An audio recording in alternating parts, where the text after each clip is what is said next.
Ladies and gentlemen, welcome to the show. This is Mitzi. Let's think about it. And we are thinking about finding your dream job. Yes, ladies and gentlemen, this is a topic that we are all thinking about some way or another. So I got Joseph here who is going to be helping us think about this in another way. So, Joseph, why do we need to think about this? Sadly, 80 to 90% of people in North America hate their job, and turnover costs $1.4 trillion in North America. So it's an important issue.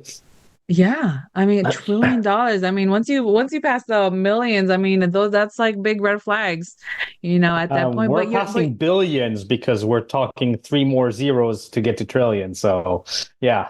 for real. So I love that you said so many people hate their jobs because it's true. You see it all the time. I hear it all the time that so many people hate their jobs and they kind of like use their current job to find the potential of other jobs. What is your thoughts on that? Because I feel like that's a big thing that's going on now. So I think there's kind of two things to understand. I admire and respect anybody that kind of goes, I have to take care of my family, so I'll do whatever it takes. My father, God rest his soul, was a civil engineer for 45 years. He loved the profession, but he stuck around in really bad jobs because he was providing for the family, and it was more important for him there. But I also, when I teach people how to find a job, say, look, if you have a passion, like, before I had two beautiful little kids, I used to go salsa dancing all the time. And to me, the salsa dancing was my yoga. So even if I got to the level where I could gig a performance or gig that, it make $50, makes $100 from it. That $100 mattered to me more than my entire salary, kind of thing. So I think there is a level where, unfortunately, I think there's a statistic that close to 70% of people that study something in college or university never actually work in it. Yeah. So first of all is kind of defining, are you passionate about it? Are you interested in the career, right? Now, part of it is, how then do I go from this to this? I've switched careers 9 times and jobs 18 times. So I've gone through this whole, I like this, but I hate this. So like I used to work in the banking system. You could not pay me $1 million to go work in a bank again unless I was hired as a senior VP, which was allowed to change the way that they treat people. Okay. For example, because in my opinion, working as a stock trader in the bank, I would get better treatment in prison. That's my experience and my opinion. Other people enjoy the banking. So it's a matter of going, okay, taking personal inventory. What are the things that you enjoy about your job? What are the things that you don't? What are the things that from your interest or hobbies can be used in a work environment? And what are the things that you don't know how to use yet, but if somebody guided you, you could, for example. That's interesting. To be honest, it's hard to say because I've been in jobs where I liked them. I just didn't like the people. You know what I mean? And that's actually the number one reason why people hate their job is the environment. So the top 3 reasons out of the top, like salary is actually number 7. The top 3 reasons are lack of clear understanding what leadership wants, because it's not clearly communicated. There's not a vision or strategy. Second, a very toxic work environment where there's a lot of gossip and there's a lot of nickel and diming, I'll call it. And thirdly, like new ideas are not welcome. One of my favorite shows to watch is Undercover Boss. And I'm always amused at the end of the show where the executive goes, oh my God, I should speak to the people that work here. I might get some insights on how to make this company better. Right. And it's like, you think? And we've become so dependent on technology that we are completely losing the human experience. And it's getting worse before it'll get better, because now with the explosion of AI, it's even more, That's kind true. of formatted to welcome to the AI bot that's going to answer your questions rather than actually a human being. Exactly. And they don't even get the words right. You know what I mean? They missay or misspell what I'm saying, or they don't understand accents very well. So it's very difficult for those people who have very strong accents or they're transitioning. So yeah, technology can only get you so far. Numbers can only tell you so much. It's like that movie Jurassic Park. One of the latest ones, where the owner of the property was in his helicopter asking the girl, oh, so how is everybody? And she was giving the statistics of everything. And then they were like, no, how is really everyone? How is everyone feeling? And then she was like, well, emotions are not told through these numbers, and it just shows like sometimes the companies that thrive and have a good work environment, those are the companies that really show that they care. And it's hard to find those companies. So, do you have any tips or any ways to find those type of companies or what So really stands out? I'm gonna say that in a few different ways because there's always like we live in the digital age, so you can go on websites like Glassdoor and see what people that work for the company are saying. You can try to connect to people that work in the company through LinkedIn and have a conversation about their experience of working there. Um, but if you get to an interview, for example, you can ask somebody, "What do you love about working here?" And if the answer is the money's great, it's a horrible culture, for example, Mhm. because most people aren't going to talk about the money. Most people say, you know what, we do barbecues in the summer and we get massages like once a month. Those are the things that people remember. And so those will give you there. And even in an interview, you can ask somebody, what's your leadership style? And what are your expectations, for example? Or, you know, what are some of the characteristics that you would like to see repeated in somebody you hire, and how do you see me fitting in? If they're hesitating, if they need to think about the answer, you're not getting the job. You're not right for them, right? But this is where there's also a big shift right now that we've become North America is a hodgepodge of culture.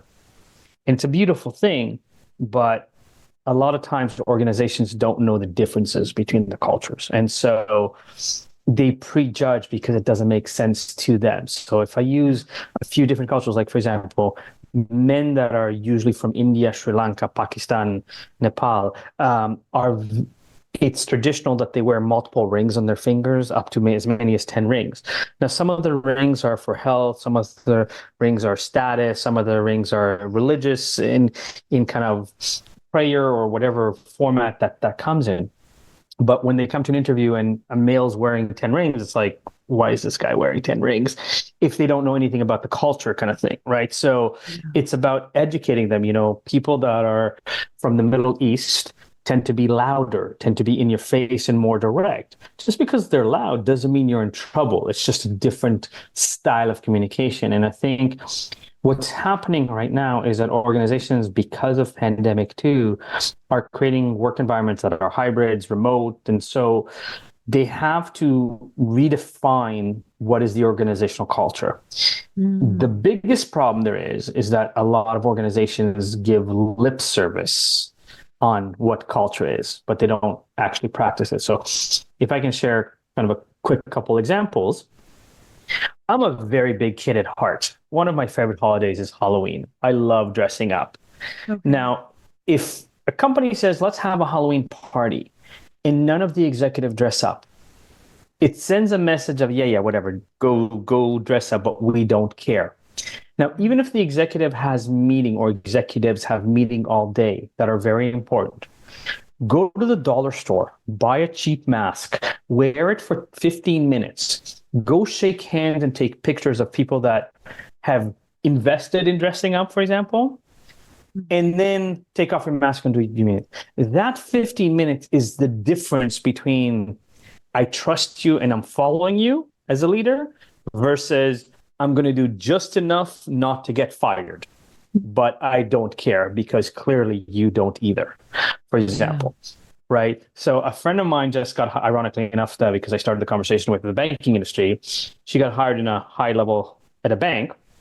And when she interviewed her, they showed her that, this brand new state of the art yoga room, beautiful. And she's like, okay, they get it.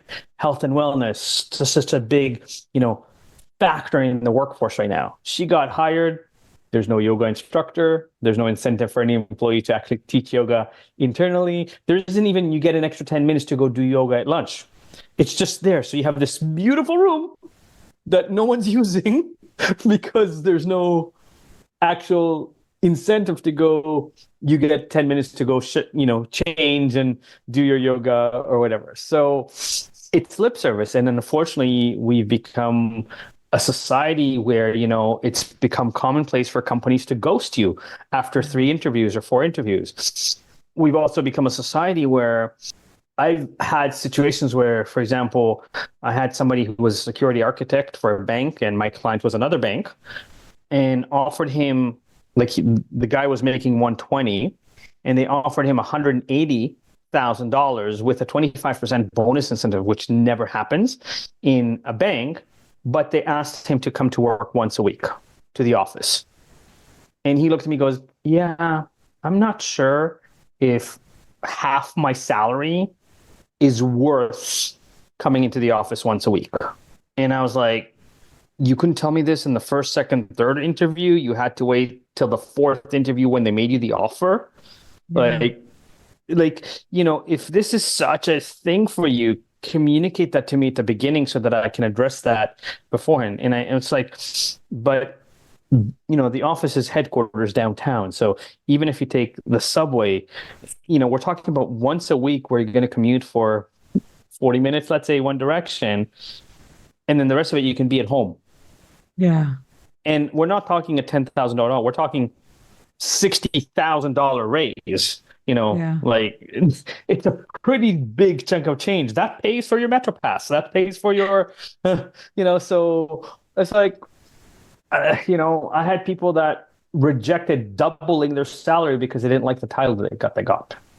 And I'm like, you know what? If you're going to double my salary, you can call me Bob for all I care. I don't, like, the job title doesn't matter to me because I'm earning money, right? Yeah. And if I've already proven how good I am, the job title is going to change 6 months or a year anyhow, because they're going to want to promote me because of how my career has progressed, kind of thing, Exactly. right?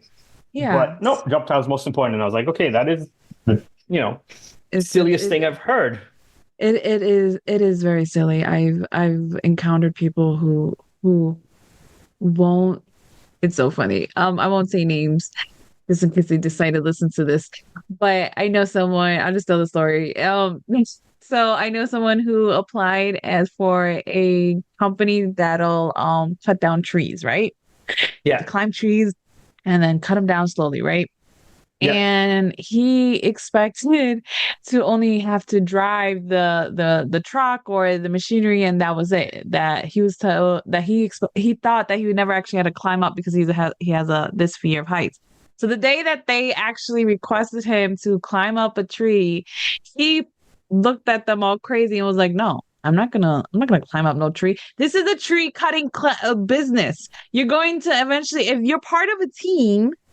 And you're assigned to that team to go in this specific area, you're gonna need I don't know. It really irked me. Look, but this is that was where you have like millennials that are coming out of high school that don't know anything, and they're like, I should be the CEO because I graduated high school. And I'm like, no, like, unless you've opened a business and you've had certain track record, even if you're doing co-op, you can't just be like, I want to be the CEO kind of thing, right? And there's a level where you have to understand, again, if you've graduated from, the Ivy League schools, by default, you're getting a job no matter what, right?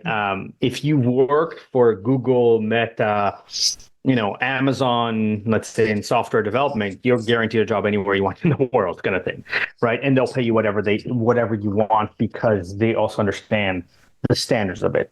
But for most people, that's not the story. And so you need to prove that you're better, different, or other, and that, what you bring to the table is worth whatever you're asking for. Because you're gonna using Grant Cardone's 10x at a minimum what they pay you as results, kind of thing. Right. So I'm curious because you seem very man of rationality, very logical. I like that. I could dig it because I'm very logical, rational. And when I'm finally not overthinking, You know what I mean? So once I pass that overthinking, I get in my rational, logical mindset. I have to ask you. I forgot the question. See, I got so stuck. Hold It's all on. good. Logical, rational. Logical. Rational. What were you saying before? Oh my goodness, I swear it was a good question. We have Oh, expectations. got it. I got it. What is your opinions on people and when they say manifesting their jobs, their dream job? What do you think on about that? Is that considered real to you, or is there a little real work that you have to put into it along with the manifesting? So the short answer is yes, you manifest what you want. However, this is where when the movie The Secret came out, the US economy nearly bankrupted because it's not that you go and go, I need $1 million. God, it didn't arrive yet. Go. God, I asked for a million. Where is it? It doesn't work like that. There is Yeah. like you have to have certainty that it will happen. And you also have to trust the process that Mm. if you're getting rejected or you're getting kind of certain feedback, that maybe it's not the right time for you or it's not there because you might go, I'm really perfect for this job. But the company will go, no, you're not. And it could be, for example, currently the leadership has a personality type that you might not fit in their little square. You might be able to do the job first, but unless you're a surgeon and you're brilliant as a surgeon, most of the time the hiring is not done on how technical you are. It's done on your personality. And Mm. if I may kind of make this connection because people will get this. Mitzi, if I approach you like this, I'm high, I'm high, can I get your number? What are my chances? I know I would have been walked away like me. Right. So here's the thing. Psychologically speaking, most women look for confidence and sense of humor in a guy, sense of humor in a guy, right? Now, if you go to a job and say, please, please, please give me a job. I'm really hardworking. One of two things will happen. One, they're not hiring you because you don't have confidence in yourself. And two, they'll hire you, but they'll not pay you anything because they know you're desperate, right? So understand that. And I made the connection to dating because if a guy is very physically attractive, your type, whatever it is, you might give them a chance to try and carry the conversation a little bit more, right? Now, it's no different in that there is a model of, in an interview, in presenting, that I teach people come in with confidence that you already have the job, right? Because if you've ever had a job, even if it's retail, where you got promoted or you got more responsibility, they don't come to you and say, Mitzi, tell me about yourself. They say, Mitzi, you're doing a pretty good job. We'd like to give you a little bit more responsibility, maybe a little bit more money. Are you interested? Mhm. Right. And so if you have the mindset that you've already been working there for a few years, you know what you're doing, you know the routine, they listen to you differently than I think I'm good and I can do this and there. Now, this is a very big problem, which I talk a lot about. And I'm going to give two examples because the first one makes everybody laugh and the second one people get, if you don't mind. So if you're applying to be a receptionist somewhere and you tell me that you know how to answer the phone, I hope the employer looks at you in shock and goes, really? A receptionist that knows how to answer the phone? We did not know that. Because unless you live in an igloo, a cave, or practice the faith of Mennonite where you don't believe in technology at all, my almost 2-year-old son can press the green button and go, hello, right? But if you've worked as a receptionist or you studied to be a receptionist and you come in and say, I know how to answer 60 calls a day with 12 different lines. I can measure 60 calls a day with 12 different lines. I cannot measure, I know how to answer the phone, right? Now, if I give you an example from my own career, I can say to you, I'm an excellent salesperson. I know how to do B2B, B2C, account management, relationship building, lead generation. I've worked in retail. I've done door-to-door sales. I've done car sales. I've worked in private education. I've worked in recruitment. I know how to do sales. Okay. Or I say to you, I worked for a private college that before I came in generated $530,000 in sales for the entire year. In 1 month, I was able to generate $860,000 in sales for them. Which one would convince you that I'm a phenomenal salesperson? All of the words or the numbers? Now, here's the thing. You need all the words for the algorithm of Indeed, LinkedIn, and all the other digital resources. Mhm. But in the interview, you need the wow factor. You need the example. If you don't have any examples, Like, have you ever met an accountant that doesn't know how to do financial statements? Have you ever met a Mhm. teacher that doesn't know how to do lesson planning? Right? Have you ever met an engineer that doesn't know engineering stuff? All Mm-mm. of them know it because we trust that there's an education, a certification, whatever you want to call it.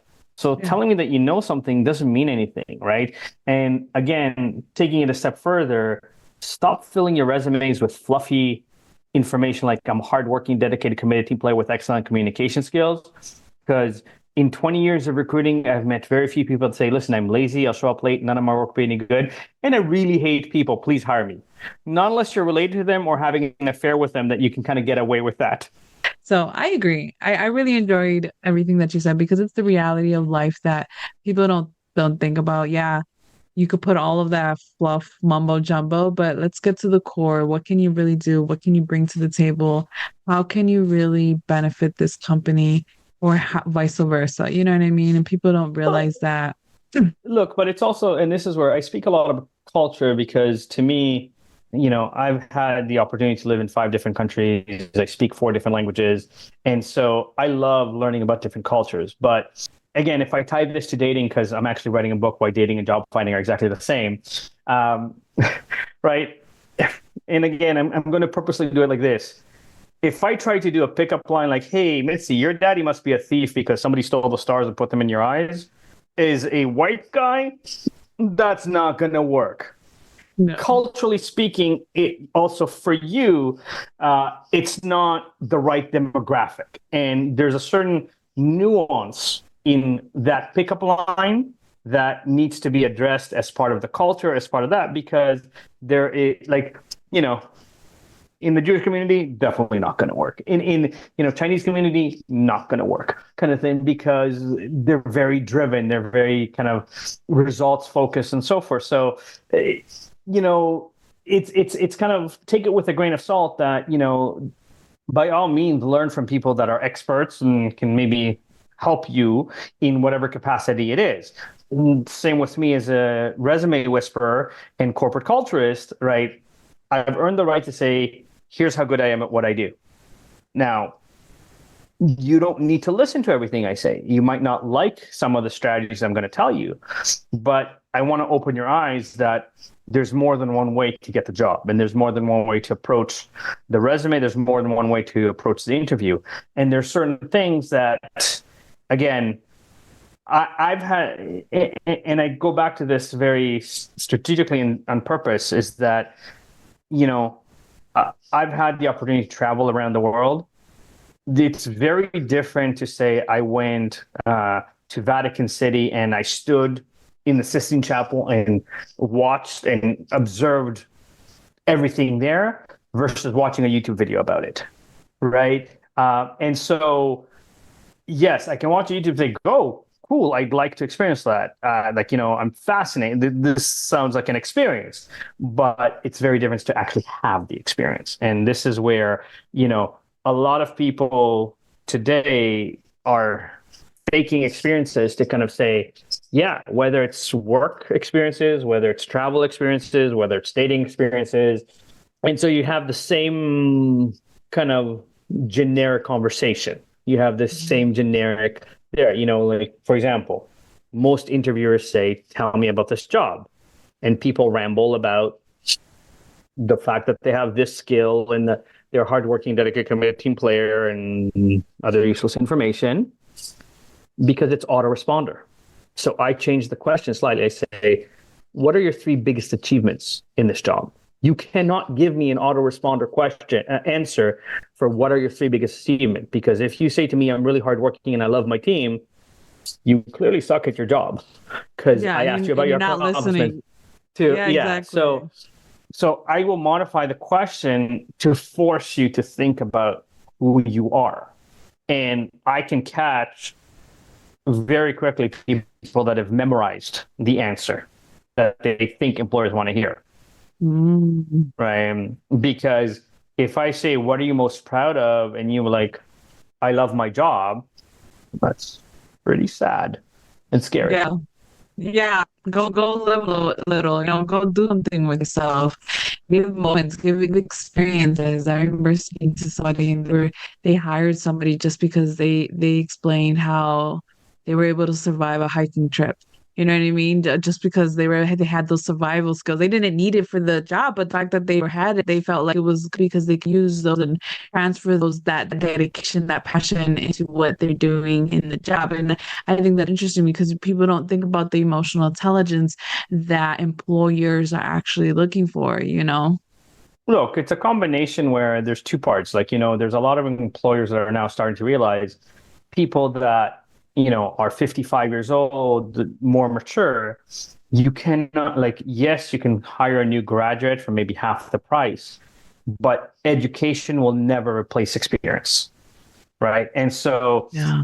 somebody young might have ideas, but, just because you learn the foundation of something doesn't mean you can do it.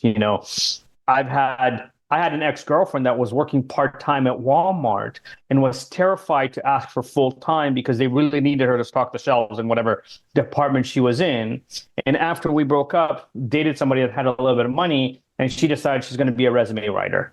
I'm like, you've never had a real job in your life, right? With no disrespect to anybody that works in retail, but I'm talking like a white-collar professional job. How are you writing resumes? She's like, oh, it's easy. You just go on Google, you find a few words. I'm like, no. And this is what's happening exactly right now with ChatGPT. People are copying and pasting the job posting right into ChatGPT. And again, I'm not dismissing the value of ChatGPT, but ChatGPT will give you the most cookie cutter standard resume that every single person on earth has. And it doesn't Wow. tell your story. And you get lost in the shuffle because you've copied the wrong things or you've focused on the wrong things, right? And so, again, part of it is understanding that I've invested 30,000 hours to master everything there's to know about job finding. So, with the exception of a few very unusual Google interview questions, like Google used to ask people, how do you weigh your brain? Right. And just to see your thought process to answer that question. Right. If you saw Interesting.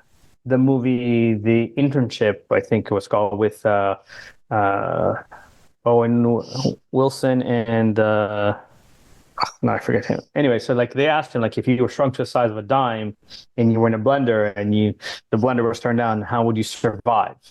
And again, it's more of what's your logic to to survive, kind of thing. But there are certain Yeah. things that if you understand you're the size of a dime, you're very small. So if you're in a blender, if you stick to the center of the blade cannot cut you, for example, for it. But I digress. And I'm saying is just like, look, at the end of the day, if I give you a situation and you come up with an idea, great. If you give me examples of things that you've actually done, great. If you've proven to me results, even better, kind of thing. But the majority of population, like right now, and again, very, very scary statistic, in North America, there's over 60 million people that are unemployed. There's approximately 50 million people that are severely underemployed, meaning have a university degree but work at McDonald's. And then there's Mhm. another close to 40 million people going through some sort of education or retraining. Mm. And so there's a level where there's 150 million people that need help to find a job. And Yeah. they go, oh, yeah, I'll just go to ChatGPT. But if they don't take the time to teach ChatGPT who they are, what's their background, what are their values, what are the things, ChatGPT is going to give them an answer that is, here's the answer that every single person on earth gives. If you remember or saw the movie Legally Blonde, when Elle Woods or Reese Witherspoon applies to Harvard, as well as to the internship, she gives them a pink scented resume. And everyone looks and goes, it's Yeah. pink and it's scented, And but they they smell it. remember it. But they remember it. And I'm not saying you need a pink Hmm. scented resume, but there's a lot of little things that you can do to make your resume stand out, because employers today spend between 6 seconds and 30 seconds to read your resume, which means they look at the top third to the top half of your resume. If something jumps out at them, they put you in the yes pile, right? And so you can add a little bit of color to your headings. You can change the font. You can use any other bullet than that black circle that is so overused and saturated and so forth. You can give me results. You can go to Microsoft Word, say insert text box, and have slightly different, even for just your name and your phone number, to have it in a box to just catch the attention. Because again, I don't care if you're in the yes file because you had a little bit of color. You got in the yes file. You got a phone interview. You got an interview as a result because you caught attention. Because again, if I have a stack this big of resumes and I'm going like this, like a deck of cards, a little bit of color, a little bit of formatting, a little bit of this might be just the thing that gets your Do attention. some Gets justice. Yeah. So Yeah, that's interesting. That's really interesting, and that people really need to think about what are they putting? Well, how does it look? What do you bring to the table? How is your experience? And that's something to think about when you're trying to apply for your dream job, because does it align? And if you don't have everything, the experience that you want for your dream job, getting that experience, oh my goodness, that's amazing because you can volunteer, you can do community service, you can turn tip. There's so many ways to but network, here's the thing, you don't need and I all the think experience. You don't need the experience, but you said something that I want to touch on because it's very important, right? It's again presenting the right information. And you said network. Sadly, most people that go into network go in with the mindset of I'm going to collect as many business cards as possible and don't know anything about actually having a conversation. And so I've been to networking events where people have walked by while I was talking to someone and go, "You sound important, give me your card." Not even a hello, not even, "Hi, my name is," just give me your card. And the next day I get a email. "Here's my resume. I need a job." Who are you? What are you? yeah, you're too So, forceful. I don't like you. no, but it's not necessarily forceful, but you have to understand there's networking and there's networking. I was in a networking event where there was 40,000 people there. So what have you done to stand out? So not today, but generally speaking, my favorite color is purple. If you look me up on any social media, everything I do has purple in it, right? So when I go to a networking event, I wear a purple shirt, I have a purple bag, I have purple pens, I have purple business cards, so that even if we're having a conversation and you had 50 conversations that evening, when I follow up with you and say, "Hi, Mitzi, I'm the guy in purple," you're going to remember the purple. You're not going to remember my name necessarily, but you're going to remember the purple. So again, purple's my thing, but you can wear a particular hat. You can wear a particular necklace. You can have particular earrings, a scarf, a pin, or a brooch, particular shoes, a particular outfit. But again, if your outfit is blue or black, which is kind of standard, professional, I'm not necessarily going to remember it. Now, this is where, Yeah. again, culturally, if I came into an event in a neon colored suit, given my skin tone, not the most impressive, but I will wear a funny tie, for example, right? So, yeah, like Steve Harvey, sometimes I look at some of his suits and I'm like, yeah, I'll never be able to pull that suit off. Also, you're taller than me, different body structure, your skin tone allows for that color to come through nicely. Mine doesn't. Yeah. So Yeah. keep in mind that you need to pick something that it's a conversation. It could be a watch. Like, I wear a watch that always gets people attention because it's so unusual, right? It's not the most, it's a nice watch, but it's a $500 watch that I purposely chose because it's a conversation starter, and people remember it. Yeah. It's just something different. And again, it's the same mentality. It translates to multiple parts of life, conversations day to day. Are you monotone? Are you talking about the exact same thing every single time? Or is there a little bit more depth to you? There's only so much I can talk about the weather, sports, let's say, Yeah. as a guy, typically speaking, working out, whatever. And even other surface conversations like movies, television, music. Like, yes, I can have an engaged conversation. Like, I've been to this many concerts. This was my favorite, etc. But there's a little bit of depth to that the moment I start describing specific concerts, for example. Yeah. Right. Yeah. That works out because it makes people bring out their originality, their personality. Like you said in the beginning of the conversation, people want to know their personality. And I think that's great because it ties everything back in. But man, it's so sad that the time is running up. And it's sad because I feel like we can talk about this topic and so many others in such broadness and just you bring so much to think about, honestly, so much to think about, so much perspective and knowledge from your experience. And I appreciate that because this truly gives us something to really, at the end of the day, think about, you know? So, ladies and gentlemen, if you guys want to know more about Joseph and all that he has to offer, because he has a lot to offer to the world. I mean, especially if you're looking for that dream job and or you're trying to fix up your resume or you're trying to just transition, do that transition. Joseph, you know, I have his picture on my website, access to everything that he has to offer. Don't miss this opportunity, especially if you're listening and it relates to you and it clicks to you and you just want to know that go that extra mile, reach out to him.